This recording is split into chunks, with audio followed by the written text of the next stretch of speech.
Damned If You Don't, by Randall Garrett. Part 1. The workshop laboratory was a mess. Sam Bending looked it over silently. His jaw muscles were hard and tense, and his eyes were the same.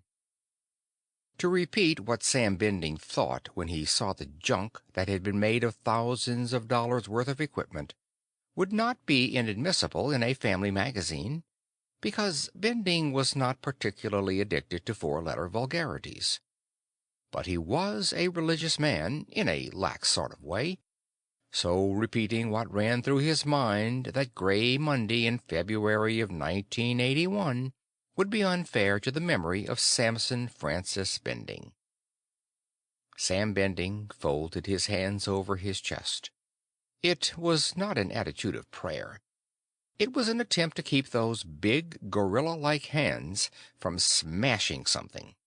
The fingers intertwined, and the hands tried to crush each other, which was a good way to keep them from actually crushing anything else.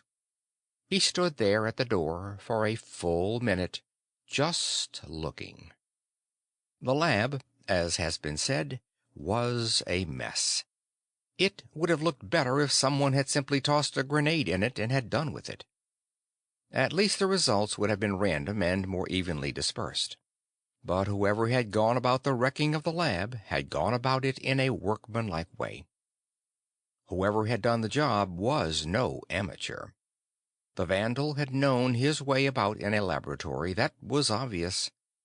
Leads had been cut carefully. Equipment had been shoved aside without care as to what happened to it, but with great care that the shover should not be damaged by the shoving. The invader had known exactly what he was after, and exactly how to get to it. And he, whoever he was, had gotten his hands on what he wanted. The converter was gone. Sam Bending took his time in regaining his temper. He had to.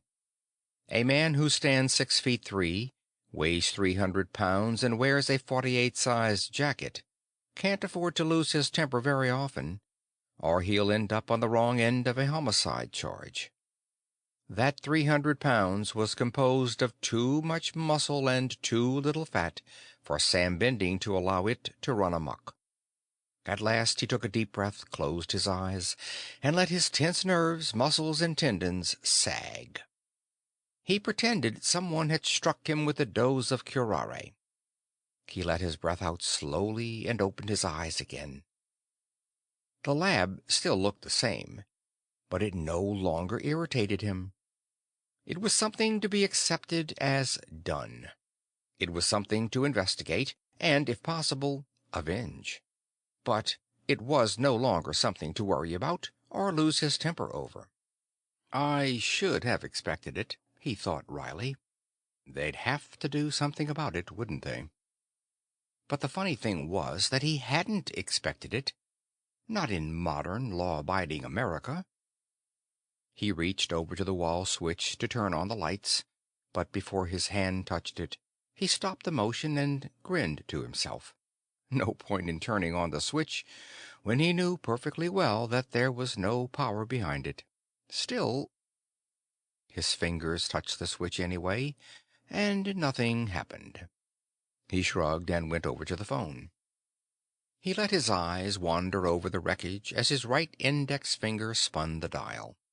Actually, the room wasn't as much of a shambles as it had looked on first sight. The burglar hadn't tried to get at anything but the converter. He hadn't known exactly where it was, but he'd been able to follow the leads to its hiding place. That meant that he knew his beans about power lines anyway. It also meant that he hadn't been an ordinary burglar. There were plenty of other things around for a burglar to make money out of. Unless he knew what it was, he wouldn't have gone to the trouble of stealing the converter. On the other hand, if he had... "Police department," said a laconic voice from the speaker. At the same time, the blue-clad image of a police officer appeared on the screen. He looked polite, but he also looked as though he expected nothing more than a routine call. Bending gave the cop's sleeve a quick glance and said, "Sergeant, my name is Samson Bending, Bending Consultants, 3991 Marden. You'll find it in the phone book. Someone broke into my place over the weekend, and I'd appreciate it if you'd send someone around." The sergeant's face showed that he still thought it was routine. "Anything missing, sir?" "I'm not sure," said Bending carefully. "I'll have to make a check. I haven't touched anything. I thought I'd leave that for the detectives. But you can see for yourself what's happened." He stepped back from the screen, and the Leinster cameras automatically adjusted for the greater distance to the background. "Looks like you had a visitor, all right," said the police officer. "What is that, a lab of some kind you got there?" "That's right," Bending said. "You can check it with the register." "Will do, Mr. Bending," agreed the sergeant. "We'll send the technical squad around in any case." He paused, and Sam could see that he'd pressed an alarm button. There was more interest in his manner, too. "Any signs that it might be kids?" he asked. Sam shrugged. "Hard to tell. Might be, might not." He knew good and well that it wasn't a JD gang that had invaded his lab. He grinned ingratiatingly. "I figure you guys can tell me more about that than I could tell you." The sergeant nodded. "Sure. Okay, Mr. Bending, you just hold on. Don't touch anything. We'll have a copter out there as soon as we can. Okay?" "Okay," Sam agreed. He cut off as the cop's image began to collapse. Sam Bending didn't obey the cop's order to touch nothing. He couldn't afford to, not at this stage of the game. He looked over everything, the smashed oscilloscopes, the overturned computer, the ripped-out meters, everything. He lifted a couple of instruments that had been toppled to the floor, raising them carefully with a big screwdriver used as a lever. When he was through, he was convinced that he knew exactly who the culprit was. Oh, he didn't know the name of the man or men who had actually committed the crime. Those things were, for the moment, relatively unimportant. The police might find them, but that could wait. The thing that was important was that Bending was certain within his own mind who had paid to have the lab robbed. Not that he could make any accusations to the police, of course. That wouldn't do at all. But he knew. He was quite certain. He left the lab itself and went into the outer rooms, the three rooms that constituted the client's waiting room, his own office, and the smaller office of Nita Walder, the girl who took care of his files and correspondence. A quick look told him that nothing in the offices had been disturbed. He shrugged his huge shoulders and sat down on the long couch in the waiting room. Much good may it do them, he thought pleasantly. The converter won't be worth the stuff it's made of if they try to open it. He looked at the clock on the wall and frowned. It was off by 5 hours. Then he grinned and looked at his wristwatch. Of course the wall clock was off. It had stopped when the power had been cut off. When the burglars had cut the leads to the converter, everything in the lab had stopped. It was 8:17. Sam Bending lit a cigarette and leaned back to wait for the cops. United States Power Utilities, Monopolated, had overstepped themselves this time. Bending Consultants, as a title for a business, was a little misleading because of the plural ending of the last word. There was only one consultant, and that was Samson Francis Bending. His specialty was the engineering design of atomic power plants, both the old-fashioned heavy metal kind and the newer, more elegant stellarators which produce power by hydrogen to helium conversion. Bending made good money at it. He wasn't a millionaire by any means, but he had enough money to live comfortably on and enough extra to experiment around on his own. And primarily, it had always been the experimentation that had been the purpose of Bending Consultants. The consulting end of the business had always been a monetary prop for the lab itself. His employees, mostly junior engineers and engineering draftsmen, worked in the two-story building next door to the lab. Their job was to make money for the company under Bending's direction, while Bending himself spent as much time as he could fussing around with things that interested him. The word genius has several connotations, depending on how one defines a genius. Leaving aside the Greek, Roman, and Arabic definitions, a careful observer will find that there are two general classes of genius: the partial genius and the general genius. Actually, such a narrow definition doesn't do either kind justice, but defining a human being is an almost impossible job anyway, so we'll have to do the best we can with the tools we have to work with. The partial genius follows the classic definition. A genius is a man with a one-track mind. An idiot has one track less.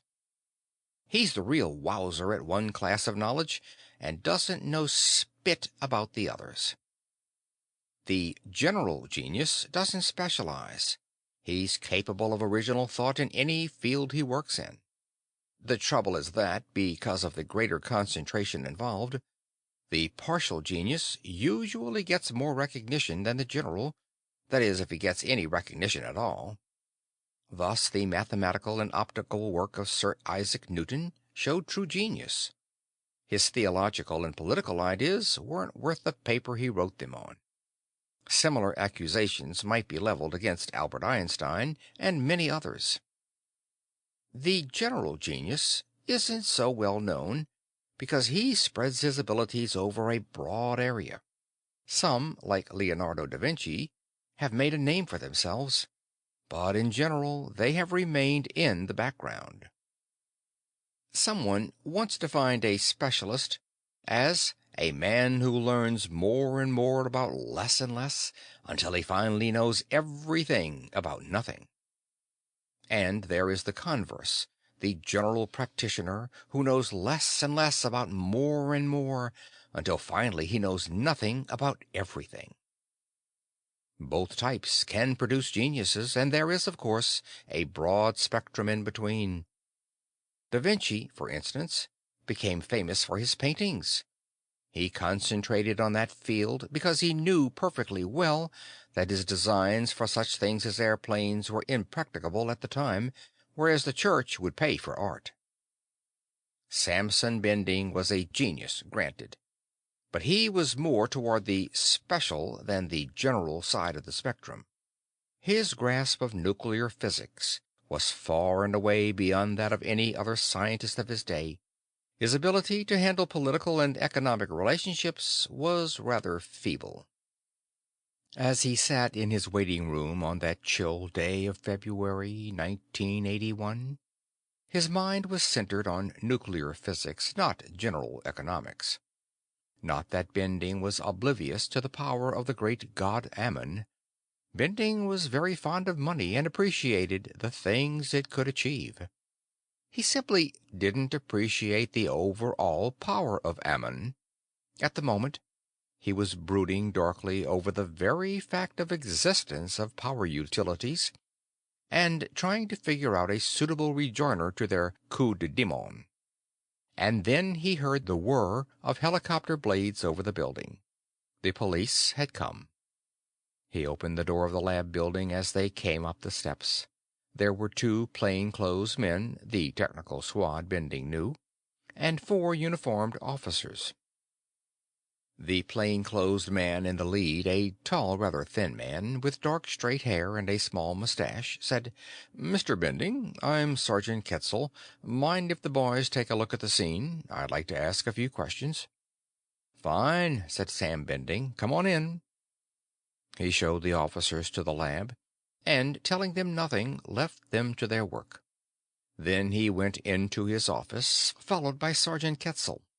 The detective took down all the pertinent data that Bending chose to give him, and then asked Bending to go with him to the lab. The other plainclothesman came up to Sergeant Ketzel and Bending as they entered. "Pretty easy to see what happened," he said. "Come on over and take a look."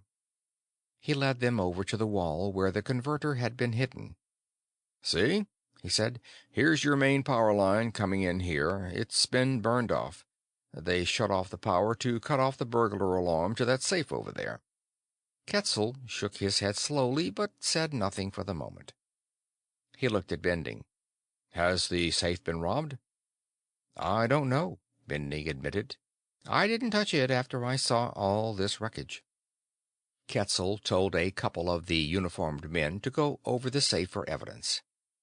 While they waited, Bending looked again at the hole in the wall where the converter had been, and it suddenly struck him that even if he had reported the loss of the converter to the police, it would be hard to prove. The thief had taken care to burn off the ends of the old leads that had originally come into the building. Bending himself had cut them a week before to install the converter. Had they been left as they were, Bending could have proved by the oxidation of the surface that they had been cut a long time before the leads on this side of the converter. But both had been carefully fused by a torch. "Nothing on the safe," said one of the officers. "No prints at any rate. Micros might show glove or cloth traces, but—" He shrugged. "Would you mind opening the safe, Mr. Bending?" Sergeant Ketzel asked. "Certainly," Bending said. He wondered if the safe had been robbed. In the certainty that it was only the converter that the burglars had been after, he hadn't even thought about the safe. Bending touched the handle, turned it a trifle, and the door swung open easily in his hand. "It wasn't even locked," Bending said, almost to himself.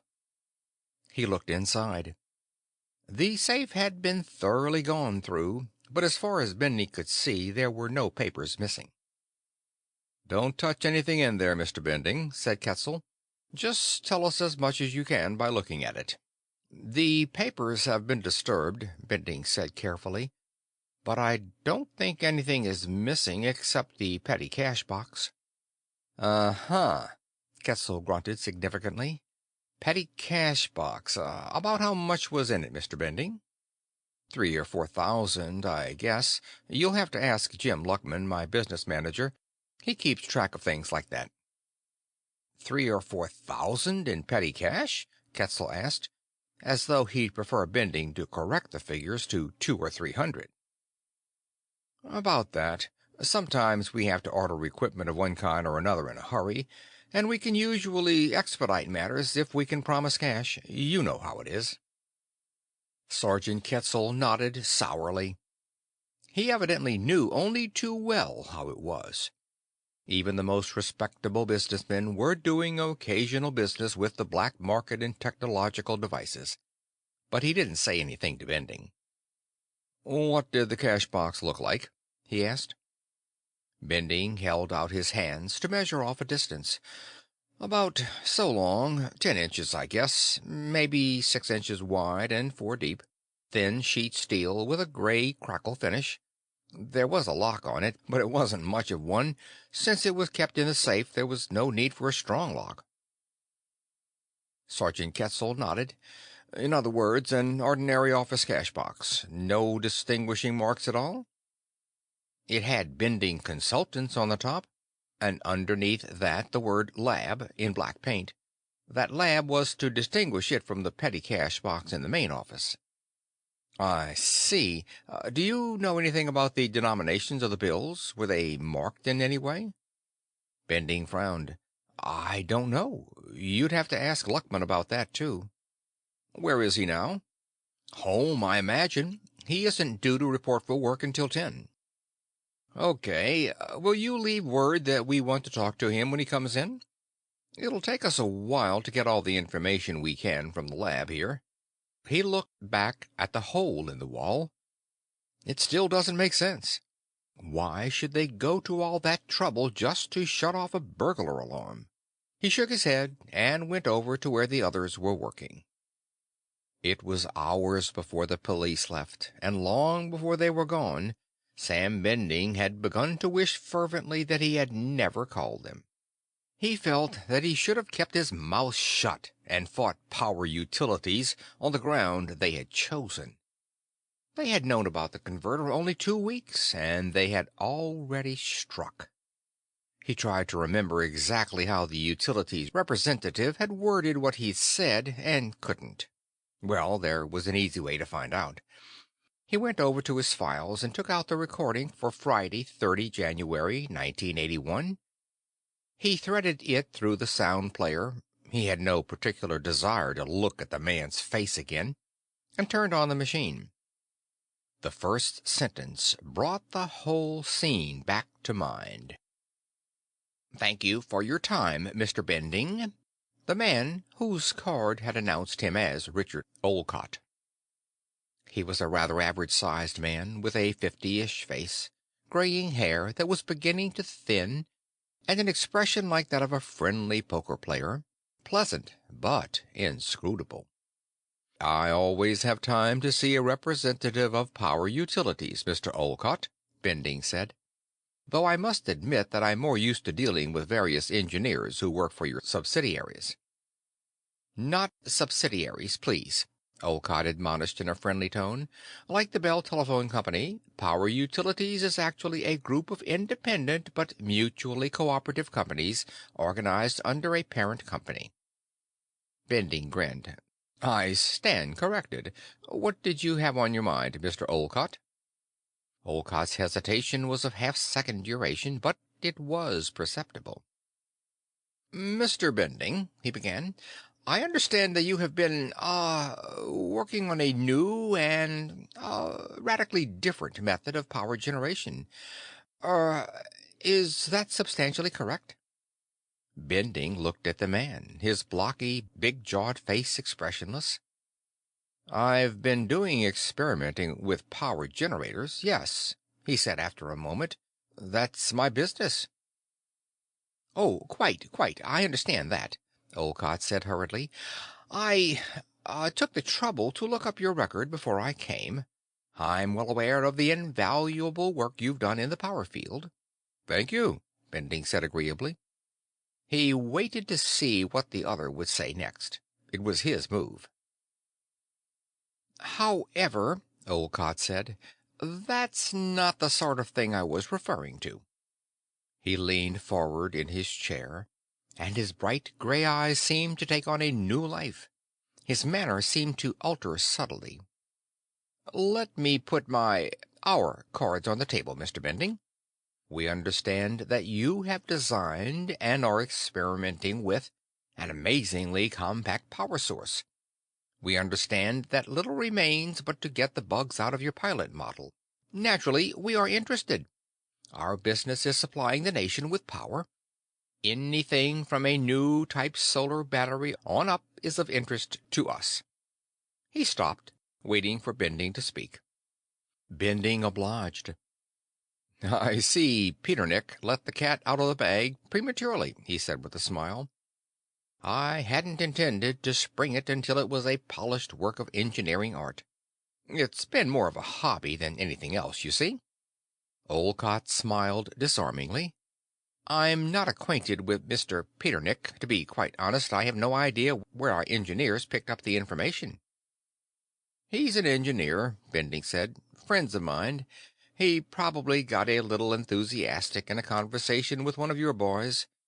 He seemed quite impressed by my converter." "Possibly that's the explanation." Olcott paused. "Converter, you say? That's what you call it?"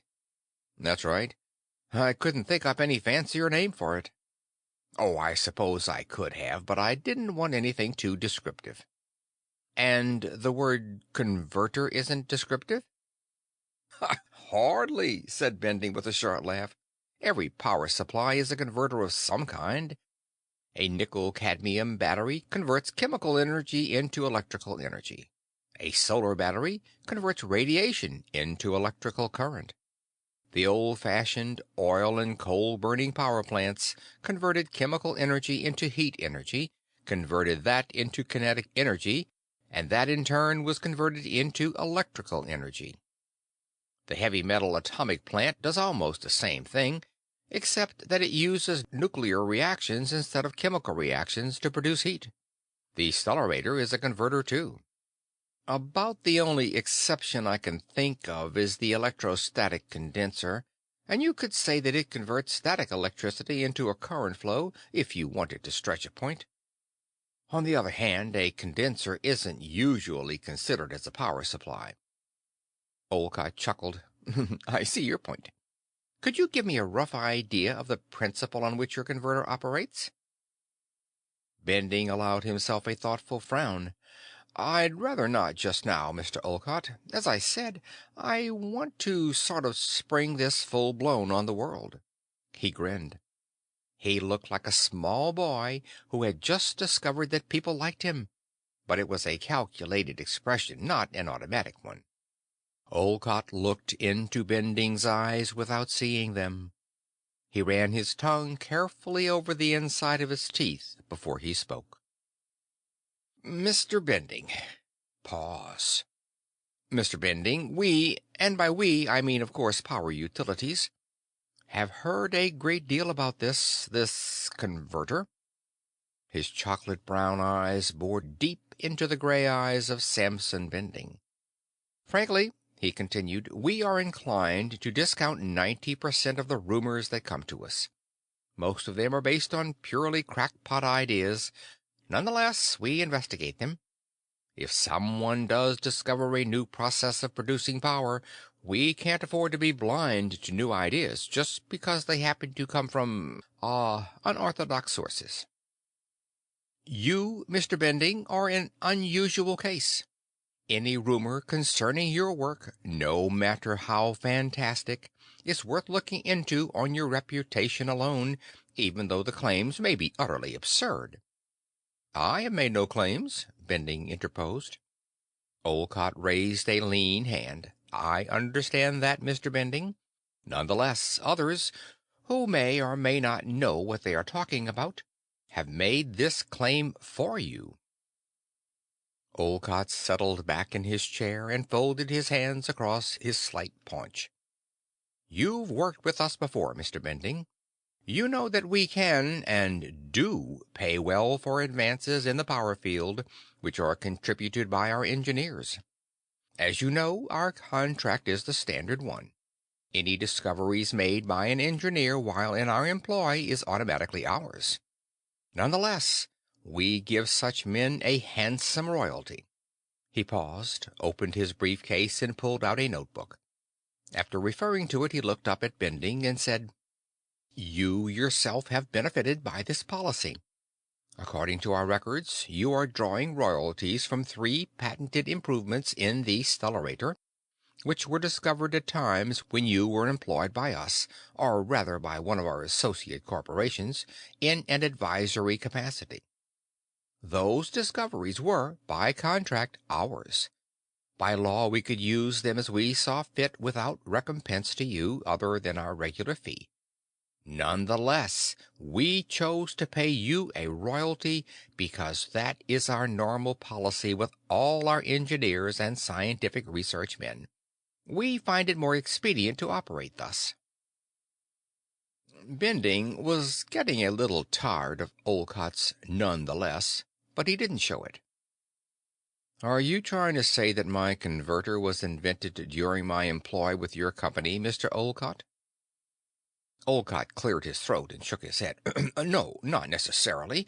It is true that we might have a case on those grounds, but under the circumstances we feel it inexpedient to pursue such a course. Which means, Bending thought, that you don't have a case at all. Then just what are you driving at, Mr. Olcott? He asked aloud. I'll put my cards on the table, Mr. Bending, Olcott said. You've already said that, Bending thought, and I've seen no evidence of it. Go ahead, he said. Thank you. He cleared his throat again. If your invention is, worthwhile, we are prepared to negotiate with you for use and or purchase of it. Bending had always disliked people who said or wrote and or, but he had no desire to antagonize the Power Utilities representative by showing personal pique. Let me understand you clearly, he said. Power Utilities wants to buy my rights to the converter, right? Olcott cleared his throat a third time. In a word, yes. Provided, of course, that it is actually worth our while. Remember, we know almost nothing about it. The claims made for it by our, anonymous informer, well, rather fantastic. But your reputation, he let the sentence hang. Bending was not at all immune to flattery. He grinned. Do you mean that you came to me to talk about buying an invention you weren't even sure existed? Just because of my reputation? Frankly, yes, said Olcott. Your reputation is, shall we say, a good one in power engineering circles.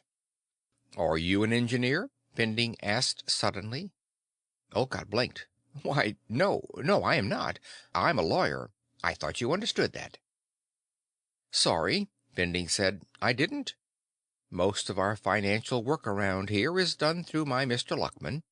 I'm not acquainted with the monetary end of the business. Olcott smiled. Quite all right. Evidently I am not as well known to you as you are to me. Not that it matters. Why did you ask? Bending stood up. I'm going to show you something, Mr. Olcott, he said. Would you care to come with me to the lab? Olcott was on his feet in a second. I'd be glad to, Mr. Bending. Bending led the man into the lab. Over here, he said. At the far end of the laboratory was a thick-legged table cluttered with lengths of wire, vacuum tubes, transistors, a soldering gun, a couple of meters, and the other various paraphernalia of an electronics workshop. In the center of the table, surrounded by the clutter, sat an oblong box. It didn't look like much. It was just an 18 by 12 by 10 box made of black plastic, featureless, except for a couple of dials and knobs on the top of it, and a pair of copper studs sticking out of the end.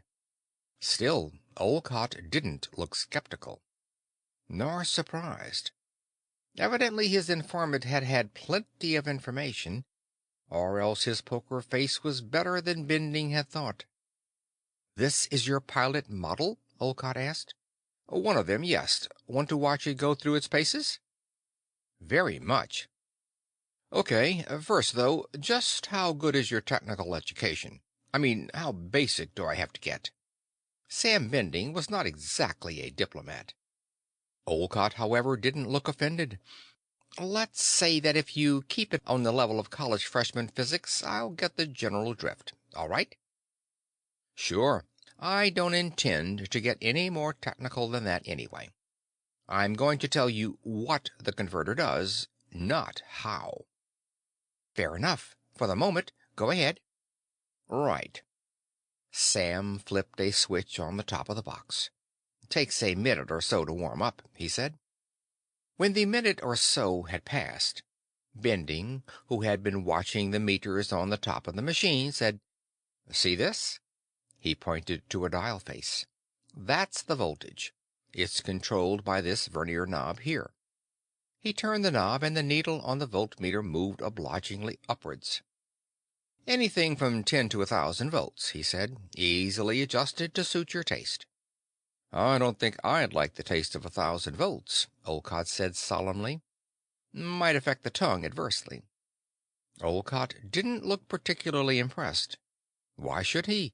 Anyone can build a machine that can generate high voltage. Is that AC or DC? He asked. DC, said Bending, but it can easily be converted to AC. Depends on what you want to use it for. Olcott nodded.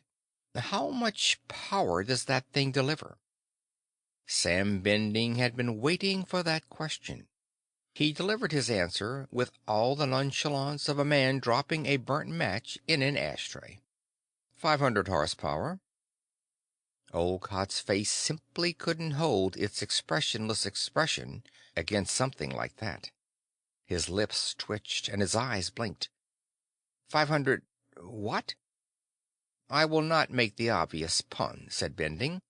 I said 500 500 horsepower, unquote. About 375 kilowatts maximum. Olcott appeared to be unable to say anything. He simply stared at the small, innocuous-looking converter. Bending was unable to decide whether Olcott was overawed by the truth or simply stricken dumb by what must sound like a monstrous lie. Olcott licked his lips with the tip of his small pink tongue. 500 horsepower. He took a deep breath. No wonder those copper studs are so thick. Yeah, said Bending. If I short 'em across at low voltage, they get hot. Short them across? Olcott's voice sounded harsh. Bending was in his seventh heaven, and he showed it. His grin was running as high an energy output as that he claimed for the converter. Sure. The amperage is self-limiting. You can only draw about 400 amps off the thing, no matter how low you put the voltage. When I said 500 HP, I meant at 1,000 volts. As a matter of fact, the available power in horsepower is roughly half the voltage. But that only applies to this small model. A bigger one could supply more, of course. What does it weigh? Asked Olcott in a hushed voice. Little over 100 pounds, Bending said. Olcott tore his eyes away from the fantastic little box and looked into Sam Bending's eyes. May I ask where you're getting power like that? Sure. Hydrogen fusion, same as Stellarator. It's powered by deuterium? Bending delivered his bombshell. Nope. Water. Plain, ordinary H2O. See those little vents at the side? They exhaust oxygen and helium. It burns about 400 milligrams of water per hour at maximum capacity. Olcott had either regained control of himself or had passed the saturation point. Sam couldn't tell which. Olcott said, Where do you put the water? Why put water in? Sam asked coolly. That small whirring sound you hear isn't the hydrogen-helium conversion. It's a fan blowing air through a cooling coil. Even in the Sahara Desert, there's enough moisture in the air to run this baby. And the fan is powered by the machine itself, naturally, said Bending. It's a self-contained unit. Of course, with a really big unit, you might have to hire someone to hang out their laundry somewhere in the neighborhood, but only in case of emergencies. May I sit down? Asked Olcott. And without waiting for Sam Bending's permission, he grabbed a nearby chair and sat. Mr. Bending, he said, what is the cost of one of those units? Well, that one cost several $100,000, but the thing could be mass-produced for, around $1,500, maybe less. Olcott absorbed that, blinked, and said, Is it dangerous? I mean, could it explode, or does it give out radiation? Well, you have to treat it with respect, of course, Bending said. He rubbed his big hands together in an unconscious gesture of triumph. Just like any power source, but it won't explode, that I can guarantee. And there's no danger of radiation. All the power comes out as electric current. Part 2. Sam Bending remained silent while Olcott stared at the little black box. Finally, Olcott put his hands to his face and rubbed his eyes, as though he'd been too long without sleep. When he removed his hands, his eyes were focused on Bending. You realize, he said, that we can't give you any sort of contract until this has been thoroughly checked out by our engineers and research men. Obviously, said Sam Bending, but do you have a patent? Olcott interrupted. It's pending, said Bending. My lawyer thinks it will go through pretty quickly. Olcott stood up abruptly. Mr. Bending, if this machine is actually what you claim it to be, which of course we will have to determine for ourselves, I think that we can make you a very handsome settlement." "How much?" Bending asked flatly. "For full rights? Millions," said Olcott without hesitation. "That would be shall we say, an advance on the royalties." "What? No bargaining?" Bending said in a rather startled tone. Olcott shook his head. "Mr. Bending, you know the value of such a device as well as I do. You're an intelligent man, and so am I. Haggling will get us nothing but wasted time. We want that machine. We must have that machine, and you know it. And I know you know it. Why should we quibble? I can't say name your price. This thing is obviously worth a great deal more than even power utilities would be able to pay. Not even a corporation like ours can whip up $1 billion without going bankrupt. What we pay you will have to be amortized over a period of years, but we—" "Just a minute, Mr. Olcott," Bending interrupted. "Exactly what do you intend to do with the converter if I sell it to you?" Olcott hesitated. "Why, he paused. "Actually, I couldn't say," he said at last. "A decision like that would have to be made by the board. Why? How long do you think it would take you to get into production?" "Frankly, couldn't say," Olcott said cautiously. "Several years, I imagine." "Longer than that, I dare say," Bending said with more than a touch of sarcasm. "As a matter of fact, you'd pretty much have to suppress the converter, wouldn't you?" Olcott looked at Bending, his face expressionless. "Of course, for a while. You know very well that this could ruin us." "The automobile ruined the buggy whip makers and threw thousands of blacksmiths out of work," Bending pointed out. "Such things are inevitable. Every new invention is likely to have an effect like that if it replaces something older. What do you think atomic energy would have done to coal mining if it weren't for the fact that coal is needed in the manufacture of steel? You can't let considerations like that stand in the way of technological progress, Mr. Olcott." "Is it a question of money?" Olcott asked quietly. Bending shook his head. "Not at all. We've already agreed that I could make as much as I want by selling it to you. No, it's just that I'm an idealist of sorts. I intend to manufacture the converter myself, in order to make sure it gets into the hands of the people. I assure you, Mr. Bending, that power utilities would do just that, as soon as it becomes economically feasible for us to do so." "I doubt it," Sam Bending said flatly. "If any group has control over the very thing that's going to put them out of business, they don't release it. They sit on it. Dictators, for instance, have, throughout history, promised freedom to their people as soon as it was feasible. Cincinnatus may have done it, but no one else has in the last 25 centuries. What do you suppose would have happened in the 1940s if the movie moguls of Hollywood had had the patent rights for television? How many other inventions actually have been held down simply because the interested parties did happen to get their hands on them first? No, Mr. Olcott, I don't think I can allow power utilities to have a finger in this pie, or the public would never get a slice of it." Olcott stood up slowly from the chair. "I see, Mr. Bending. You're quite frank about your views, anyway." He paused. "I shall have to talk this over with the board. There must be some way of averting total disaster. If we find one, we'll let you know, Mr. Bending." And that was it. That was the line that had stuck in the back of Bending's mind for 2 weeks. "If we find a way of averting total disaster, we'll let you know, Mr. Bending." And evidently they thought they'd found a way.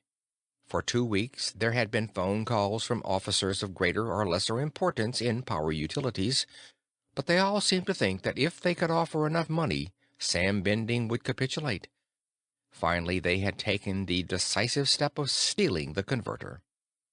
Bending wondered how they had known where it was. He had taken the precaution of concealing it, just in case there might be an attempt at robbery, and using it as power supply for the lab had seemed the best hiding place. But evidently someone at Power Utilities had read Poe's purloined letter, too. He smiled grimly. Even if the police didn't find any clues leading them to the thieves who'd broken into his lab, the boys at Power Utilities would find themselves in trouble. The second they started to open the converter, it would begin to fuse. If they were quick, whoever opened it should be able to get away from it before it melted down into an unrecognizable mass. Sam Bending took the tape from the playback and returned it to his files. He wondered how the Power Utilities boys had managed to find where the converter was. Checking the power that had been used by Bending's consultants? Possibly. It would show that less had been used in the past 2 weeks than was normally the case. Only the big building next door was still using current from the power lines. Still, that would have meant that they had read the meter in the last 2 weeks, which in turn meant that they had been suspicious in the first place, or they wouldn't have ordered an extra reading. On the other hand, if the visiphone rang. It was the phone with an unregistered number, a direct line that didn't go through his secretary's switchboard. He flipped it on. Yes? He never bothered to identify himself on that phone. Anyone who had the number knew who they were calling. The mild-looking, plumpish, blond-haired man whose face came onto the screen was immediately recognizable. "How's everything, Mr. Bending?" he asked with cordial geniality. "Fine, Mr. Trask," Bending answered automatically. "And you?" "Reasonable, reasonable. I hear you had the police out your way this morning?" There was a questioning look in his round blue eyes. "No trouble, I hope?" Sam understood the question behind the statement. Vernon Trask was the go-between for some of the biggest black market operators in the country. Bending didn't like to have to deal with him, but one had very little choice these days. No trouble. Burglary in the night. Someone opened my safe and picked up a few $1,000s is all." "I see." Trask was obviously wondering whether some black market operator would be approached by a couple of burglars in the next few days, a couple of burglars trying to peddle apparatus and equipment that had been stolen from Bending. There still were crooks who thought that the black market dealt in stolen goods of that sort. "Some of my instruments were smashed," Bending said, "but none of them are missing." "I'm glad to hear that," Trask said, and Bending knew he meant it.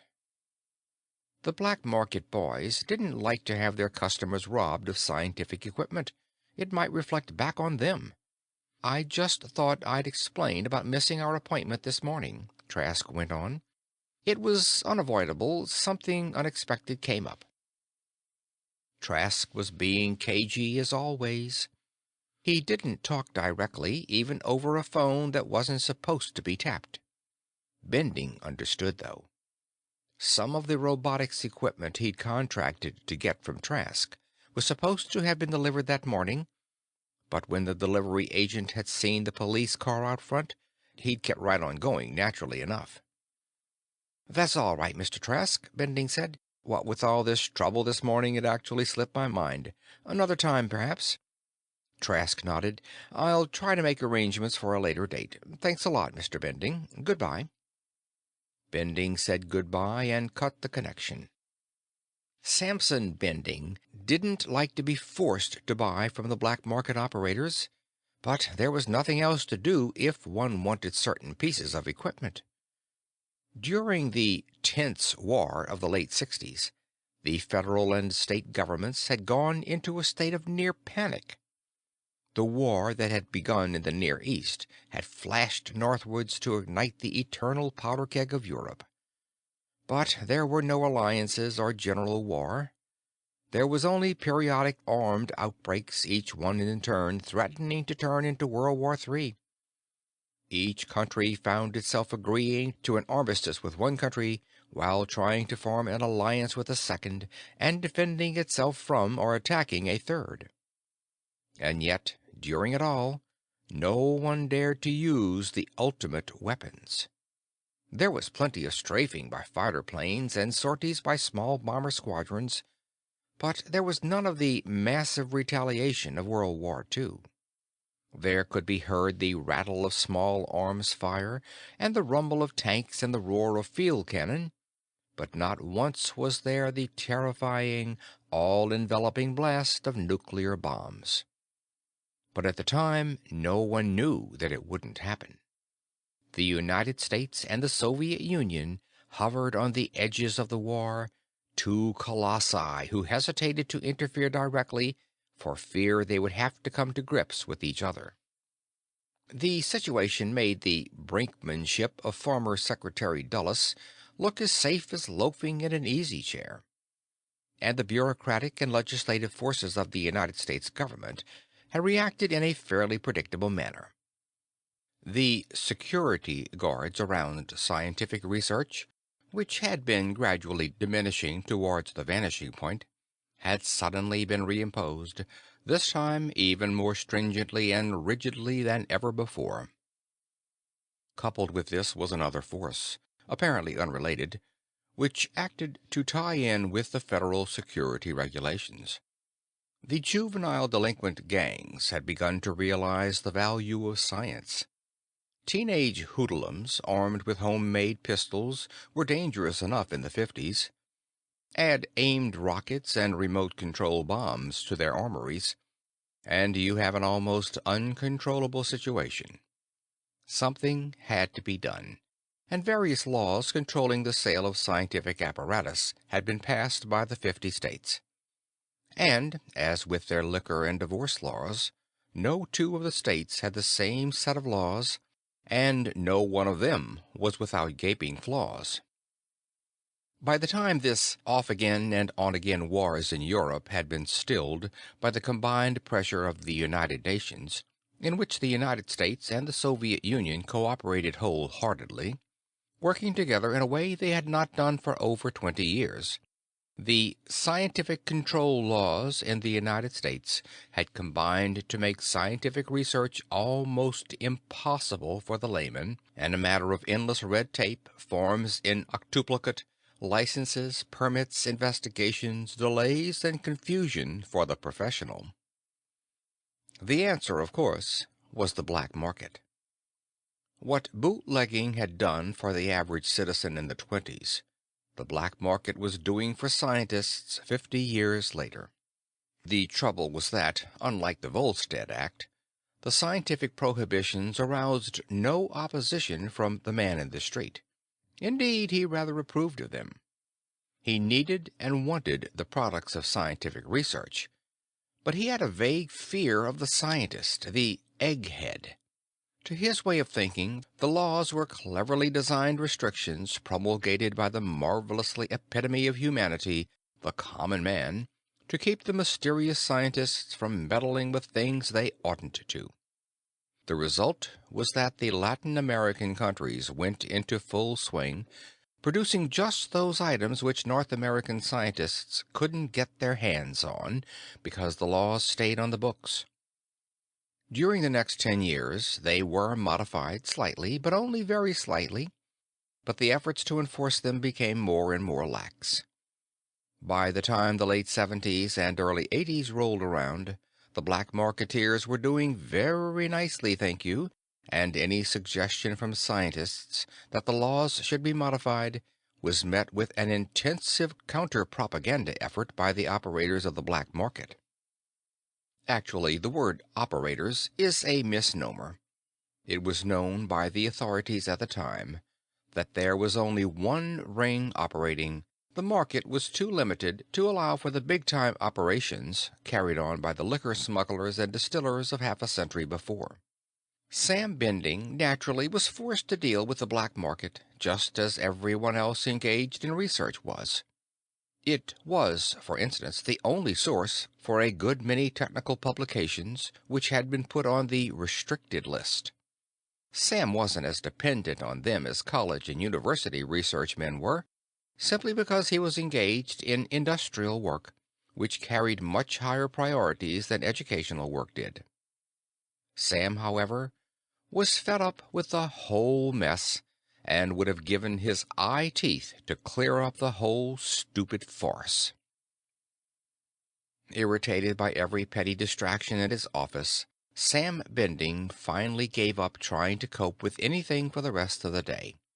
At 3 in the afternoon, he told his secretary that he was going home, jammed his hat on his head, and went out to his car. He got in, turned the switch, and listened to the deep hum of the electric motors inside. Somehow it made him feel so good that the irritations of the day lessened a great deal. He grinned. Power Utilities hadn't even thought of this hiding place. The converter in the rear of the car gave the vehicle far more power than it needed, but the extra juice came in handy sometimes. The driving motors wouldn't take the full output of the generators, of course. The converter hardly had to strain itself to drive the automobile at top speed, and as long as there was traction, no grade could stall the car. Theoretically, it could climb straight up a wall. Not that Sam Bending had any intention of climbing a wall with it. He even had power left over for the sound effects gadget and the air heater that made the thing appear to be powered by an ordinary turbo-electric engine. He listened and smiled as the motors gave satisfying sounds when he pulled out of the parking lot and into the street. He kept that pleased, self-satisfied grin on his face for 6 blocks. And then he began to notice that someone was following him. At first he hadn't paid much attention to it. The car was a common Ford Cruiser of the nondescript steel blue color that was so popular, but Bending had been conscious of its presence for several blocks. He looked carefully in the mirror. Maybe he was wrong. Maybe it had been several cars of that same color that had moved in and out of the traffic behind him. Well, he'd soon see. He kept on going toward the north-south expressway and kept watching the steel blue Ford, glancing at his rear-view mirror every time he could afford to take his eyes off the traffic. It moved back and forth, but it was never more than 3 cars behind him, and usually only one. Coincidence? Possibly. At Humber Avenue, he turned left and drove southwards. The steel blue Ford turned too. Coincidence? Still possible. He kept on going down Humber Avenue for 10 blocks until he came to the next cross street that would take him to a lower entrance to the north-south expressway. He turned right, and the Ford followed. At the ramp leading to the northbound side of the expressway, the Ford was 2 cars behind. Coincidence? No. That's pushing coincidence too far. If the men in the car had actually intended to go north on the expressway, they would have gone on in the direction they had been taking when Bending first noticed them. They wouldn't have gone 10 blocks south out of their way. Bending's smile became grim. He had never liked the idea of being followed around, and since the loss of one of his converters, he was even touchier about the notion. Trouble was, his fancy souped-up Lincoln was of no use to him at all. He could outrun them on a clear highway, but not on the crowded expressway. Or conversely, he could just keep on driving until they were forced to stop for fuel, but that would be a long and tedious trip if they had a full tank. And besides, they might make other arrangements before they went dry. Well, there was another way. He stayed on the expressway for the next 20 miles, going far south of where he had intended to turn off. At the Marysville exit, he went down the ramp. He had been waiting for a moment when the Ford would be a little further behind than normal, but it hadn't come. At each exit, the driver of the trailing car would edge up, although he allowed himself to drop behind between exits. Whoever was driving the car knew what he was doing. At the bottom of the ramp, Bending made a left turn and took the road into Marysville. It was a small town, not more than 5 or 6 thousand population, but it was big enough. There weren't many cars on the streets that led off the main highway. Bending made a right turn and went down one of the quiet boulevards in the residential section. The steel blue Ford dropped behind as they turned. They didn't want to make Bending suspicious, evidently. He came to a quiet street parallel to the highway and made a left turn. As soon as he was out of sight of his pursuers, he shoved down on the accelerator. The car jumped ahead, slamming Bending back in his seat. At the next corner, he turned left again. A glance in the mirror showed him that the Ford was just turning the previous corner. Bending's heavy Lincoln swung around the corner at high speed and shot back toward the highway. At the next corner, he cut left once more, and the mirror showed that the Ford hadn't made it in time to see him turn. They'd probably guess he'd gone left, so he made a right turn as soon as he hit the next street, and then made another left, then another right. Then he kept on going until he got to the highway. A left turn then put him back on the highway, headed toward the expressway. The steel blue car was nowhere in sight. Bending sighed and headed back south towards home. Sam Bending knew there was something wrong when he pulled up in front of his garage and pressed the button on the dashboard that was supposed to open the garage door. Nothing happened. He climbed out of the car, went over to the door of the garage, and pushed the emergency button. The door remained obstinately shut. Without stopping to wonder what had happened, he sprinted around to the front door of the house, unlocked it. The lights didn't come on, and he knew what had happened. Trailing a stream of blue invective, he ran to the rear of the house and went down the basement stairs. Sure enough, somebody had taken his house converter too, and they hadn't even had the courtesy to shunt him back onto the power lines. At his home he had built more carefully than he had at the lab. He had rigged a switch which would allow him to use either the converter or the regular power sources, so that he could work on the converter if he wanted to. His basement was almost a duplicate of his lab in the city, except that at home he built gadgets just for the fun of watching them work, while at the lab he was doing more serious research. He went over to the cabinet where the switch was, opened it, and punched the relay button. The lights came on. He stalked back up the stairs and headed for the visiphone. First he dialed his patent attorney's office. He needed some advice. If Power Utilities had their hands on 2 out of 3 of his converters, there might be some trouble over getting the patents through. The attorney's secretary said he wasn't in, and she didn't know if he expected to be back that day. It was, she informed Bending rather archly, nearly 5 in the afternoon. Bending thanked her and hung up. He dialed the man's home, but he wasn't there either. Sam Bending stuck a cigarette in his mouth, fired it up, walked over to his easy chair, and sat down to think. According to the police, the first converter had been stolen on Friday night. The second one had obviously been taken sometime this morning while he was in the lab with the police. That made sense. The first one they tried to open had fused, so they decided to try to get a second one.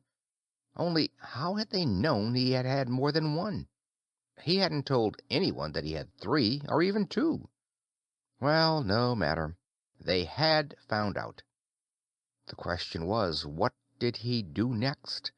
Inform the police of the 2 thefts, or... There was a car pulling up outside the house. Sam stood up and glanced out the window. It was a steel blue Ford. By heaven! Did they intend to steal the 3rd converter too? And right in front of his eyes, before it even got decently dark? Sam was so furious that he couldn't think straight. When the 2 men climbed out of the car and started walking toward the house, Sam ran back into his study, pulled open his desk drawer, and took out the .38 special he kept there. It was the work of seconds to thumb 6 cartridges into the chambers and swing the cylinder shut. The door chime sounded. Sam went back into the front room with the revolver in his jacket pocket and his hand ready to fire it. "Who is it?" he called in what he hoped was a steady voice. "We're special agents of the FBI," said a voice. "May we see you for a few moments, Mr. Bending?" "Certainly. Come on in. The door's unlocked." Just walk in, you phonies. Just trot right on in, he thought. And they did. The 2 men walked in, removing their hats as they did so. One of them began. He stopped when he saw that he was addressing a round black hole that was only a fraction more than a third of an inch in diameter, but looked much, much larger from his viewpoint.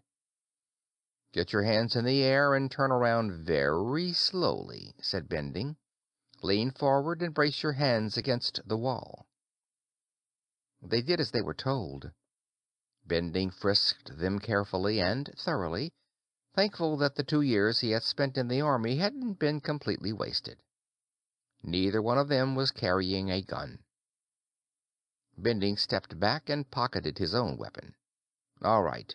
You 2 can turn around now. If you want to try anything, come ahead, but I don't advise it."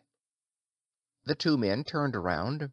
Neither of them was exactly a small man, but the 2 of them together didn't outweigh Samson Bending by more than 50 pounds. "What's the idea of the gun, Mr. Bending?" the taller of the 2 asked. He seemed to be the spokesman of the team. "I'll ask the questions," Bending said. "But first, I want to tell you that, in the first place, you can get in trouble for impersonating a federal officer, and in the second, I don't like being followed. So you just trot right back to the boys at Power Utilities and tell them that if they want to play rough, I am perfectly willing to do likewise. That if they come after me again, I'm going to do some very unpleasant things. Understand?" "I think we understand," said the spokesman, still relatively unruffled. "But I don't think you do. Would you care to look at our credentials, Mr. Bending?" "Credentials?" Sam looked startled. Had he made a mistake? "That's right. May I take my billfold out?" Bending took his gun out again. "Go ahead, but slowly." The billfold came out slowly. Bending took it.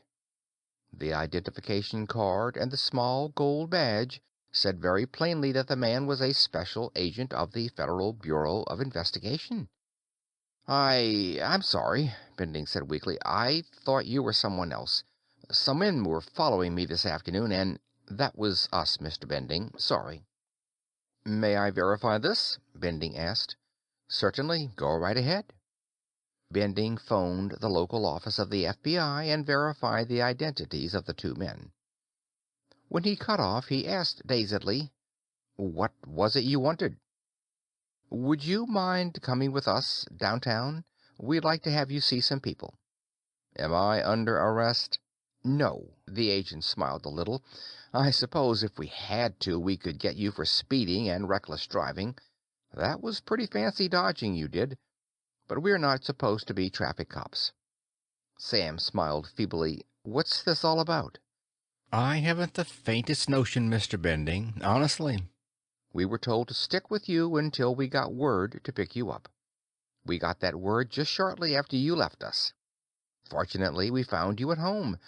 It might have been difficult—" "Can we go in my car?" Bending asked. "I'd rather not leave it unguarded just now." "Certainly. I'll go with you, and Steve can follow." He paused. "But I'm afraid you'll have to take that revolver out of your pocket and put it away." "Sure," Bending said. "Sure." Part 3. Bending's mind simply refused to function during the drive back to the city. The FBI agent beside him just sat silently while Sam drove the car. Once Sam asked, "Who is it that wants to see me?" And the FBI man said, Sorry, Mr. Bending, I can't answer any questions. My job is over as soon as I deliver you. A little later, Sam had another question. Can you tell me where we're going at least? Oh, the agent laughed. Sure, I thought I had. The General Post Office building on Kenmore Drive. After that, Sam didn't say anything. That this whole affair had something to do with the converter, Sam had no doubt whatsoever. But he couldn't see exactly what, and none of his wild speculations made sense. He pulled up at last into the parking lot behind the post office building. The second FBI man came up in the steel blue Ford, and the three of them got out of the cars and went towards the building. It was quite dark now, and the street lights were glowing against a faint falling of February mist. Bending, in spite of his topcoat, felt chilly. They went in the back way, past the uniformed Postal Service guard, and took an elevator to the sixth floor. None of the three had anything to say. They walked down the hall toward the only office that showed any light behind the frosted glass. The lettering on the glass simply said, Conference Room A6. The FBI man who had driven with Sam rapped on the door with gentle knuckles. Yes? Said a questioning voice from the other side. This is Hodson, sir. Mr. Bending is with us. The door opened, and Sam Bending felt mild shock as he saw who it was. He recognized the man from his news photos and TV appearances. It was the Honorable Bertram Condley, Secretary of Economics for the President of the United States. Come in, Mr. Bending, the secretary said pleasantly. Unnecessarily, he added, I'm Bertram Condley. He held out his hand, and Sam took it. It's a pleasure, Mr. Secretary. Condley gave out with his best friendly politico smile. I'm sorry to have to drag you up here like this, Mr. Bending, but we felt it best this way. Sam smiled back with a trace of irony in his smile. It's a pleasure, Mr. Secretary, he repeated. Condley nodded, still smiling, but there was a spark in his eyes now. I see we understand each other. Come on in. I want you to meet the others. He looked at the FBI men. That's all for now. The federal agents nodded and moved away into the dimness of the corridor. Come in, man, come in, the secretary urged, opening the door wider. Sam hesitated. The light within the room was none too bright. Then he stepped forward, following the secretary. The outer room was dark.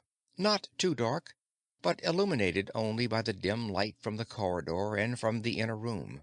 From that inner room there was only a glow of light from the frosted glass panel of the door that separated the two rooms.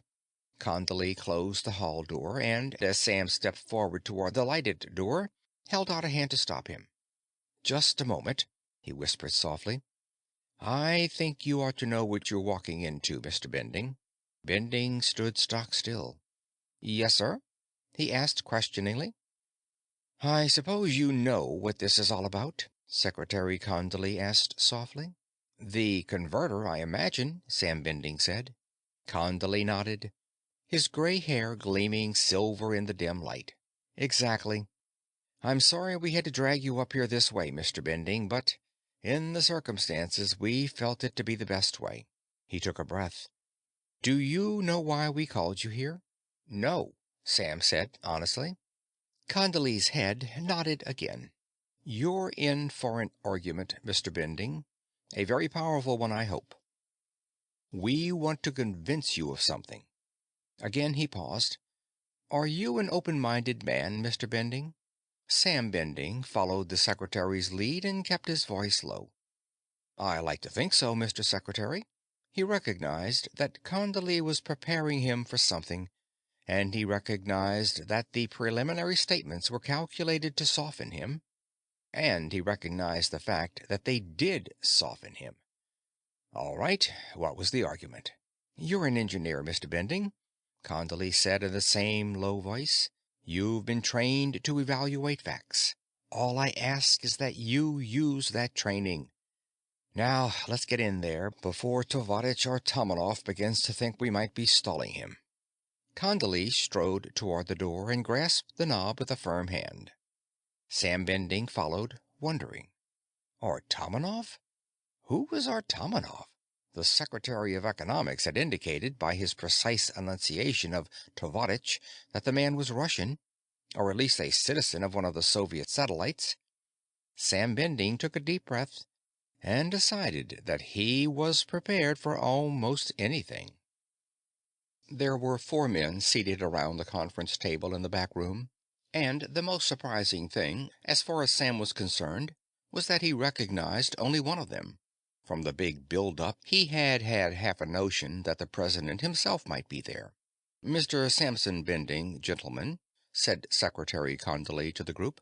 They all rose and made half-hearted attempts to smile, but Sam could see that they were watching him as though he had a live grenade in his pocket.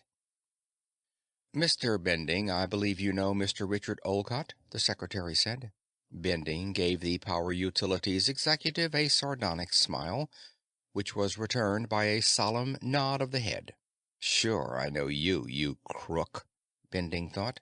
"And around the table," Condley continued, "are Dr. Edward Larchmont, the research departmental head of Power Utilities, Dr. Stefan Vanderlin of the United States Bureau of Standards, and Dr. Alexis Andreevich Artomonov of the Soviet Socialistic Republic's representative office at the United Nations." Sam Bending managed not to blink in astonishment as the last man was introduced, a feat which took every milligram of his self-possession. He recognized the name. A. Artomonov, head of the United Nations International Trade Bureau. What was he doing here? "If you'll sit down, Mr. Bending," Condley was saying, "we can get to business." Bending sat down, and the others sat with him. "May I say something before we go any further?" Sam Bending asked. "May I say that I think this is a rather irregular method of doing things, and that I think I ought to see my lawyer?" Secretary Condley's eyes narrowed just the slightest. He was a heavy, jowl-faced, graying man who was known for his firmness in his official capacity. "At this stage of the game, Mr. Bending, there is no need for a lawyer. We merely want to explain something to you. We want you to get all the data. If, afterwards, you still want your lawyer, you'll be perfectly free to call him. Right now, we want you to listen with an open mind." Bending thought it over. "All right, go ahead." "Very well. First, I'll agree that all this may seem a bit high-handed. But time was, and is, getting short." He glanced at Olcott, and the glance was not all friendliness. "The government was notified about this almost too late. We have had to act fast, almost too fast." "I notified the government as soon as I was sure of my facts," Olcott said, completely unflustered. "That's as may be," Condley said. "The point is that we now have the problem on our hands, and we must find an equitable solution." He took a gold fountain pen from his pocket, and his strong, thick fingers began toying with it, while his eyes remained on Sam Bending. "The fact that you have applied for a patent makes it imperative that we get the situation under control immediately." Before Sam could answer, there was a knock on the outer door that came clearly into the rear room. Secretary Condley rose without saying a word and went out. Dr. Larchmont, the Power Utilities physicist, decided to make small talk to bridge the hiatus. "That's a really beautiful piece of machinery you've built, Mr. Bending. Really remarkable." He was a small, flat-faced man with a fringe of dark hair around his otherwise naked scalp. Sam looked up a little startled. "You mean you opened a converter up?" Larchmont nodded. "I presume you are referring to the fusing device. We X-rayed the thing thoroughly before we opened it. These days, many devices are rigged to be self-destroying, but that in itself is a specialized field. Most of them are traps that are rather easy to get around if one is expecting them and knows how to handle them. But the converter itself, if I may say so, is one of the most original and elegant devices I have seen in many a day." "Thanks," said Bending with a touch of bitterness in his voice. "I The door opened at that moment, and Secretary Condley came in, followed by a tall, round-faced man with dark, wavy hair and clear brown eyes. "Jim!" Sam said in surprise. The man was James Luckman, Sam Bending's business partner. "Hello, Sam. What's this all about?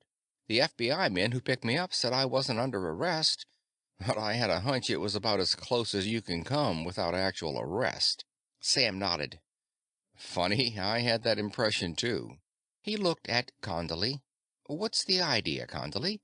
Jim doesn't know anything about this." The secretary managed to look unoffended at Bending's tone. "Possibly not. We can't be sure, of course, but frankly, I'd be willing to accept your word." He paused. "But you're not a businessman, Mr. Bending." He made it only half a question. "No, I leave that sort of thing up to Jim. Oh, I don't say I'm completely ignorant of the field. It's just that I'm not particularly interested, that's all. Why should I be?" he went on half belligerently. "I've known and trusted Jim for years. He knows his business. I know my science. I know enough to be able to check the account books, and he knows enough to be able to understand a technical report. Right, Jim?" Luckman looked bewildered. "Sure, Sam. But what's all this leading up to? I don't get it." He frowned suddenly. "Has someone accused me of cheating you?" "No, no, no," Condley said rapidly. "Of course not. Nothing like that." He looked sharply at Luckman. "Do you know anything about the converter?" Jim Luckman glanced at Bending before replying. Bending's face remained expressionless. "Go ahead, Jim," he said. "Square with him." Luckman spread his hands. "I know that Sam was working on something he called a converter. I don't know anything more about it than that. Sam keeps his ideas secret until he gets them to a marketable stage, which is all right with me. I have enough work to do handling the stuff he's already patented without worrying about anything that isn't saleable yet. So?" Condley nodded, then gestured toward a chair. "Sit down, Mr. Luckman. Do you know these other gentlemen?" he asked rhetorically. He proceeded to introduce the others. Sam Bending noted with satisfaction that Luckman looked rather puzzled when the Russian was introduced. Condley himself sat down again and said, "Well, we're all here. We're not going to make this formal, gentlemen, but I hope it won't develop into a heated argument either. Let's try to keep our tempers. First, as to the converter itself. We all know, with the possible exception of Mr. Luckman, what it does, but for his benefit we'll go over that. The converter, by means of what Dr. Larchmont has been wont to call a very elegant method, produces electrical power directly from the fusion of hydrogen into helium. A pilot model with a total volume of a little more than 1¼ cubic feet is capable of turning out up to 500 horsepower, either DC or AC, in a wide range of frequencies. The voltage can be regulated from 0 to 1000 volts by simply setting a dial. The device is powered by using ordinary water as fuel. At full capacity, the converter consumes approximately 400 milligrams of water per hour, which can easily be drawn from the moisture of the air. The machine is thus self-fueling. Since the nuclear energy released is converted almost 100% into electrical current, there is no danger from radiation. Since the process is, by its very nature, self-limiting, there is no danger of explosion. The worst that can happen is for the machine to burn out, and I understand it won't do that unless it is purposely tampered with to make it do so. Finally, the device is so inexpensive to produce that it could be sold for about 1/4 of the price of an ordinary automobile. He stopped, cleared his throat, and glanced at Larchmont and Vanderlyn. "Am I essentially correct, gentlemen?" Larchmont nodded, and Vanderlyn said, "That's about it." Jim Luckman looked at Sam Bending in open admiration. "Wow," he said softly. "You're quite a genius, Sam."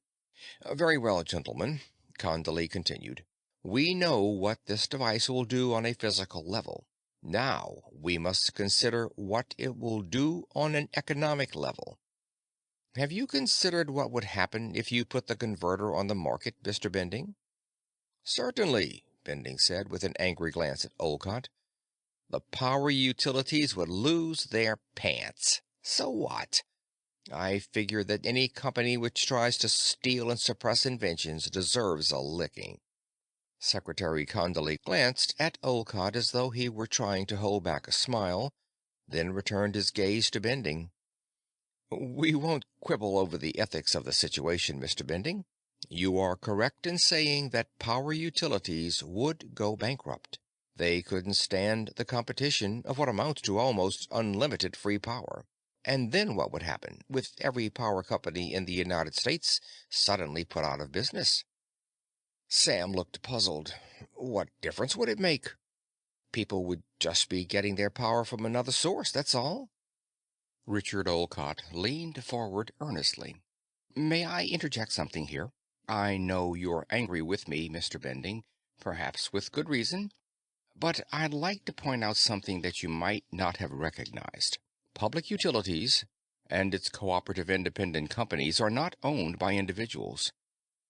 Much of the stock is owned by small shareholders who have only a few shares each. The several $billion that these companies are worth is spread out over the nation, not just centered with a few wealthy men. In addition, a great many shares are held by insurance companies and banks. Literally millions of people would lose money just as surely as if it had been stolen from them if this device went on the market. Bending frowned. He hadn't thought of it in exactly that way. Still, he said tentatively, didn't blacksmiths and buggy whip manufacturers and horse breeders lose money after World War I? Not to this extent, Olcott said, shaking his head. This is not 1918, Mr. Bending. 60 years ago, our economy was based on gold, not, as it is today, on production and manpower, centered in the vast interlocking web of American industry. Condley said, Mr. Olcott said a moment ago that millions of people would lose money just as surely as if it had been stolen from them. I think it would be more proper to say that the money will be destroyed, not stolen. A thief, after all, does put money back into circulation after he steals it. But when vast amounts of wealth are suddenly removed from circulation completely, the economic balance is disastrously upset. Sam Bending was still frowning. His grandfather had been a small businessman in 1929, not fabulously wealthy, but certainly well off by the social standards of the day. 2 years later, in 1931, he was broke, wiped out completely, happy and eager to accept any odd job he could get to support his family. Sam's father had had to leave school during the 30s and go to work in order to bring in enough money to keep the family going.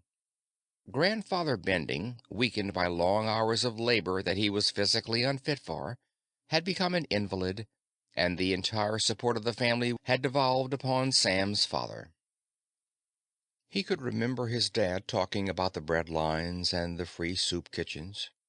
He could remember his grandmother, her hands crippled by arthritis, aggravated by long hours at a commercial sewing machine in a clothing center sweatshop, just so she could bring in that little extra money that meant so much to her children and her invalid husband.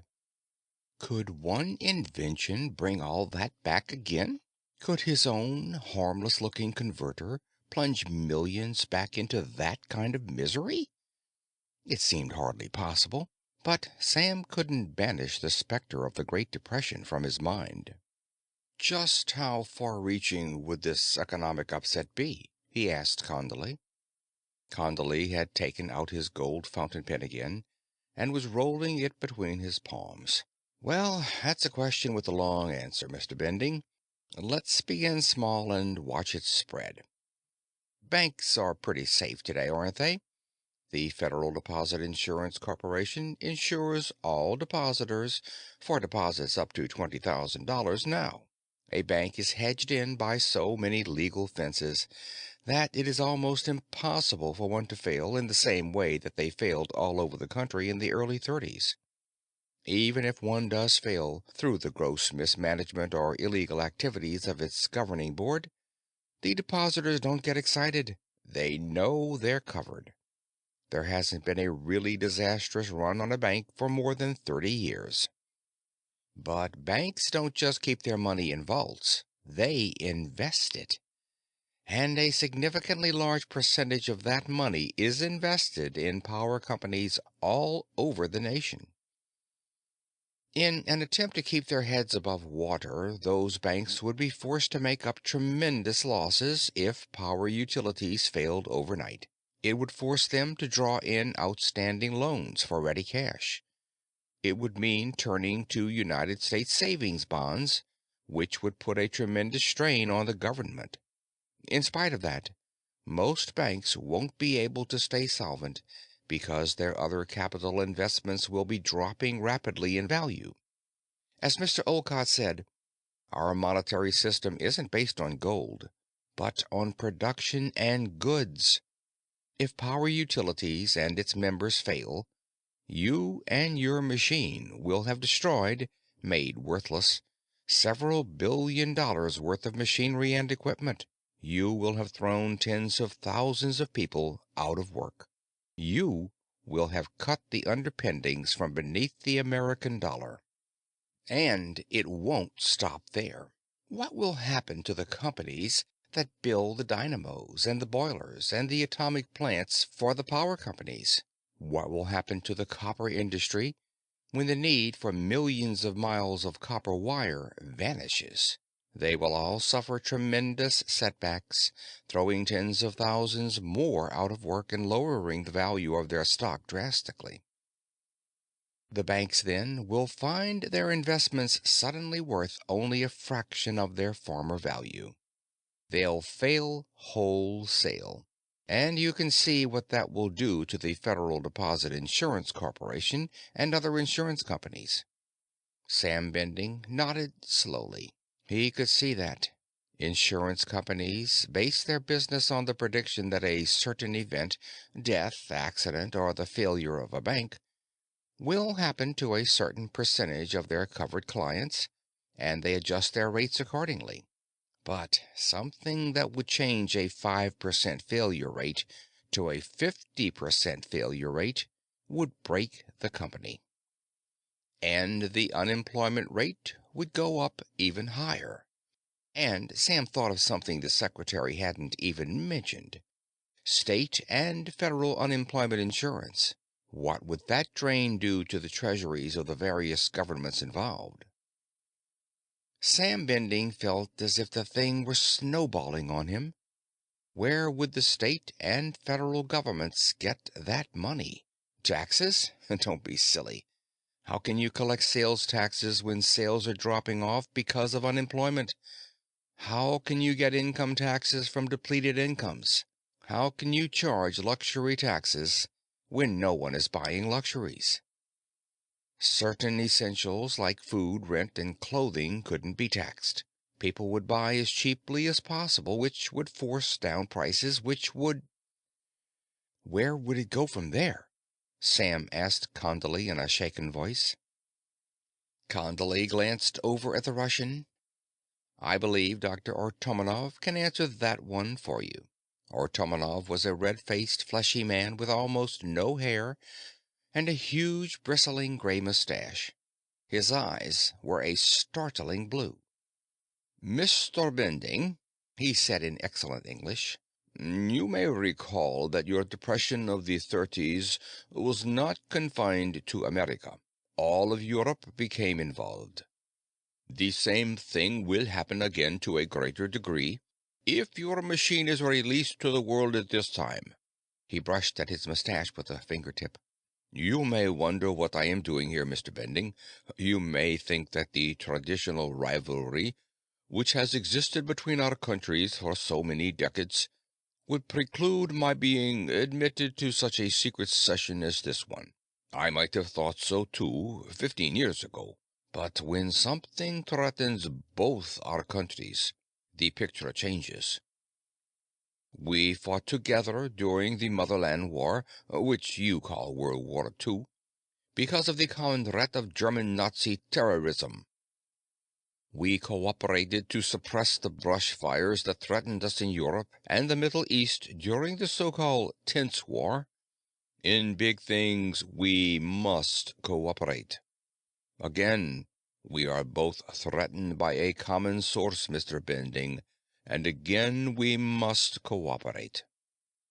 Sam Bending felt a chill. The thought that he and his machine were a threat as great as that, a threat to the two greatest nations on Earth, was appalling. I am not a scientist, Mr. Bending, the Russian went on. My title comes from a degree in economics and political science, not a physical science. As soon as this machine was demonstrated to me, however, I could appreciate its power, not only physically, but economically. I immediately contacted my superiors in Moscow to discuss the problem. Naturally, we would like to know the elegant principle behind its operation. Equally naturally, he smiled politely at Secretary Condley, you will not tell us. However, my superiors in Moscow assure me that we need not worry on that score. A machine identically similar to yours was invented by one of our brilliant young scientists at the University of Moscow over 4 years ago. As a patriot, of course, he was willing to have the machine suppressed, and no news of it has leaked out. Sam Bending found it difficult to keep from smiling. Sure, he thought, and a man named Popov invented radio, and Yablokov invented the electric light. You see, Mr. Bending, Dr. Artomonov continued, while we do not have the unstable setup of money-based capitalism, and while we do not need to worry about such antiquated and dangerous things as fluctuating stock markets, we would still find your machine a threat. Communism is based on the work of the people. Our economy is based on the labor of the working man. It is thus stable because every man must work. But we, too, have a vast power network, the destruction of which would cause the unemployment of millions of our citizens. The unemployment alone would cause repercussions all over the Soviet republics, which would be difficult to deal with. We would eventually recover, of course, because of the inherent stability of our system, but the shock would not be good for us. The same thing would happen to every industrialized nation on Earth, Artomonov went on. In my work with the United Nations, I have studied just such problems. European governments would fall overnight. In Germany in the 1920s, it was cheaper to burn bundles of 1 mark notes than it was to buy firewood with them. Such things will be repeated, not only in the Germanies, but all over Europe. Some countries, of course, will not be so drastically affected. China and other parts of Asia, which have not built up a vast industrial system, will be affected only slightly. The South American countries still have a more or less agricultural economy and will not be bothered greatly. But the great industrial civilizations of East and West will collapse. With one breath, Artomonov was saying that the Soviet Union would weather the storm, and with another he was hinting that it probably wouldn't. But Sam Bending could see the point in spite of the Russian's tortuous logic.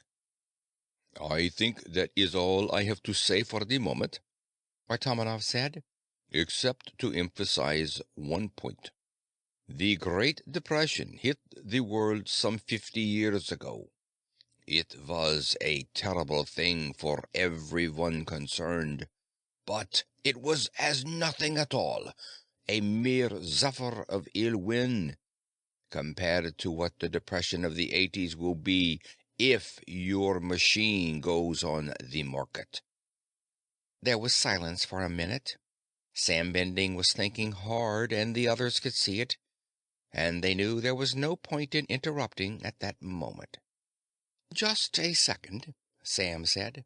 "There's one thing that I don't really quite see.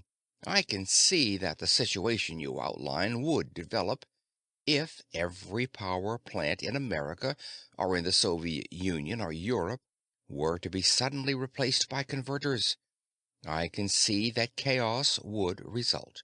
He paused, marshaling his thoughts, then went on with a tinge of anger in his voice. "But that's not the way it will work. You can't do a thing like that overnight. To mass produce the converter will take time. Factories will have to be tooled up for it and all that. And distribution will take time. It seems to me that there would be plenty of time to adjust." Kondali started to say something, but Dr. Artomonov burst in explosively. "Don't you see, Mr. Bending? The threat of the machine is enough. Even here in your own country, just the knowledge that such machines were to be made at some time in the immediate future would have a disastrous effect. Who would invest in power utilities if they knew that within a short time it would be bankrupt? No one would want to buy such stock, and those who had it would be frantically trying to sell what they had. The effect on the banking system would be the same as if the machine were already being used. Your Mr. Roosevelt pointed out that fear was the problem." Bending frowned puzzledly. "I don't see—" He was interrupted by Dr. Larchmont. "Let me see if I can't give you an analogy, Mr. Bending. Do you know anything about the so-called nerve gases?" "Some," admitted Sam. "Most of them aren't gases, they're finely dispersed aerosols." Larchmont nodded. "Have you any idea how much it takes to kill a man?" "A drop or so of the aerosol on the skin is enough, I understand." "That's right. Now, how can such a minute amount of poison damage a human being?" Bending began to get a glimmer of what the man was driving at. "Well, I know that some of them suppress the enzymic action with acetylcholine, which means that the nerves simply act as though their synapses had been shorted through. It only takes a small percentage of that kind of damage to the nerve fibers to ruin the whole nervous system. The signals get jammed up and confused, and the whole mechanism ceases to function. The victim dies." Larchmont nodded. "Now, as I understand it, our banking system is the vital nerve network of our economy. And our system is built on credit. Faith, if you will. Destroy that faith, even a small percentage of it, and you destroy the system. If your machine were to go on the market, there would be no more faith in the present utilities system. Their stocks would be worthless long before your machine actually put them out of business. And that would hit our banking system the same way a nerve gas hits the nervous system. And the victim, the American economy, would die. And the nation as a nation would die with it." "I see," said Bending slowly. He didn't like the picture at all. It was more frightening than he cared to admit, even to himself. He looked at his business manager. "What do you think, Jim?" he asked softly. He knew he could depend on Luckman. Jim Luckman looked worried. "They're right, Sam. Clean, dead right. I know the investment pattern in this country, and I have an idea of what it must be abroad. This country would be in the middle of the worst depression in its history. At least we had federal help during the '30s, but there won't even be a United States government if this hits. Nor, I think, will there be a Soviet government, in spite of what Dr. Artomonov's personal beliefs may be." Significantly, the Russian economist said nothing. Sam Bending closed his eyes. "I've worked on this thing for years," he said tensely. "It was... it means something to me. I invented it. I perfected it." His voice began to quaver just a little. "But if it's going to do all that, He paused and took a deep breath. All right, I'll smash my apparatus and destroy my plans and forget about it. Jim Luckman looked at Secretary Condley. I don't think that would be fair. Sam's worked hard on this thing. He deserves recognition. And the people of Earth deserve to get this machine somehow. Can't something be worked out? Certainly, said Condley. In some countries and in some eras, dangerous inventions were suppressed by the simplest method. If it was discovered in time, the inventor was executed summarily, along with anyone else who knew the secret, and the invention was destroyed. The United States isn't that kind of country. He looked down at his hands and the gold pen again before he went on. Please don't misunderstand, Mr. Bending. We are not trying to keep the converter under wraps forever. In the first place, I don't think it would be possible. What do you think, Dr. Vanderlyn? The Bureau of Standards man said, I doubt it. Granted, the converter is not something one would accidentally stumble across, nor automatically deduce from the previous state of the art. I'll admit frankly that I doubt if I would ever have thought of it. But I doubt gravely that it is so unique that it will never be rediscovered independently. So, said Condley, we have no intent to hold it back on that score.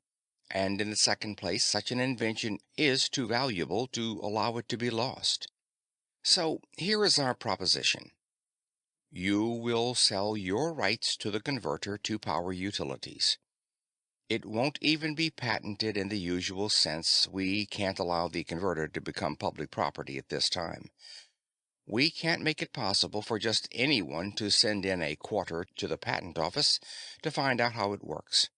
That's why we stopped the patent application. But the government will see that a contract is written up, which admits that you are the inventor of the converter, and which will give you royalties on every unit built. High royalties. Under strict government supervision, power utilities will proceed to liquidate their holdings slowly so that there will be no repercussions on an economic level. The danger lies not in the converters replacing existing power equipment, but in the danger of replacing them too quickly. But with care and control, the adjustment can be made slowly. The process will take about 10 years, but you will receive a lump sum plus a monthly payment as an advance against future royalties. I see, said Bending slowly. That sounds all right to me. What about you, Jim? What do you think? Jim Luckman was smiling again. Sounds fine to me, Sam. We'll have to work out the terms of the contract, of course, but I think Mr. Olcott and I can see eye to eye. Olcott seemed to wince a little. He knew he was over a barrel. I suppose I'll have to be sworn to secrecy, eh? Bending said. He was beginning to recover his poise. Condley nodded. You will. He made his characteristic pause, looking down at the gold pen and back up. Mr. Bending, don't think that this is the first time this has happened. Yours is not the first dangerous invention that has come up. It just so happens that it's the most dangerous so far. We don't like to have to work this way, but we must. There was simply nothing else to do. Sam Bending leaned back in his chair. That's all right. To be perfectly honest, there are a lot of details that I still don't understand, but I recognize the fact that I'm simply not an economist. I can see the broad outlines plainly enough. Dr. Artomonov smiled widely. I do not understand the details of your machine either, Mr. Bending, but I understand the broad outlines of its operations well enough to be frightened when I think of what it could do to world economy if it were to be dumped on the market at this time. I am happy to see that America, as well as Mother Russia, can produce patriots of a high order. Sam gave him a smile. Thanks. He didn't know quite what else to say to a statement like that. But Jim here is going to spend the next several days trotting out facts and figures for me. I want to see just what would take place if I can wrestle with that kind of data." "Oh, brother," said Jim Luckman softly. "Well, I'll try." "I'll have the reports from the computer sent to you," Condley offered. "They show the whole collapse step by step." Artomonov cast a speculative glance in Condley's direction, but he said nothing. "There's one other thing," Sam said flatly. "The converter is my baby, and I want to go on working on it. I think Power Utilities might put me on as a permanent consultant so that I could earn some of the money that's coming in over the next 10 years. That way my royalties won't suffer so much from the advance payments." Jim Luckman grinned, and Richard Olcott said, "I thought you said you were no businessman, Mr. Bending." "I may be ignorant," said Sam, "but I'm not stupid. What about it?" Olcott glanced at Dr. Larchmont. The little scientist was beaming. "Definitely," he said. "I want Mr. Bending to show me how he managed to dope that thing out. And to be perfectly frank, there are a couple of things in there that I don't get at all." "That's understandable," said Dr. Vanderlin. "We only had a few hours to look at the thing. Still, I must admit, it's a Lulu." "That's not what I meant," Larchmont said. "There are some things in there that would take me a long time to figure out without an explanation. I'll admit that—" "Wait a minute," Bending interrupted. "You said a few hours, Dr. Vanderlin? You mean only since this morning?" He grinned. "What happened to the one you got Friday night? Did my fusing device work the first time?" Vanderlin looked puzzledly at Larchmont. Larchmont said wonderingly, "Friday? You mean you had two pilot models?" Olcott said, "Where was the other? We checked your power drain and saw that you weren't using any at your house, so—" "I had three models," Bending said. "I've got one left in my car, you took one from my house, and the third was taken from my lab sometime Friday night. Somebody has it." Condley said, "Dr. Artomonov, do you know anything about this?" The Russian shook his head. "Nothing." He looked plainly frightened.